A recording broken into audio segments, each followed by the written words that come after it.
कि नया नया कपड़ा भाभी भैया को पहनाएगा।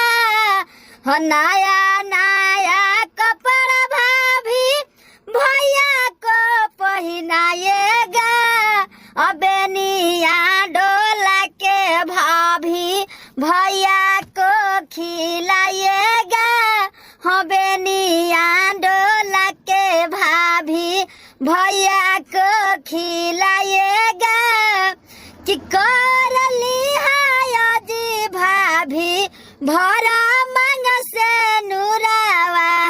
लाले लाले साड़ी पहनी हो लागल घुंघुरावा। लाले लाले साड़ी पहनी हो लागल घुंघुरावा। कि करली हाय जी भाभी भर मांग से नूरावा। करली हाय जी भौजी भर मांग से नूरावा। लाले रंग के साड़ी पहनी हो लागल घुंघुरावा।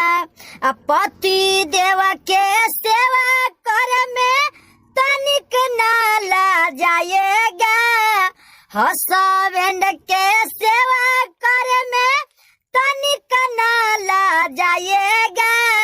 अबेनिया डोला के भाभी भैया को खिलाए